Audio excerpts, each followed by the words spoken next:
In front of me is Samsung Galaxy A90 5G, and let me show you how to activate developer mode on the following device. So at the very beginning you need to reach the settings, then scroll down to the very bottom of the list and click on About Phone.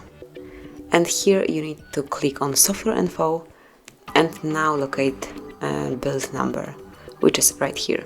Now smoothly click 7 times on build number. And as you can see, developer mode has been enabled. So let's go back.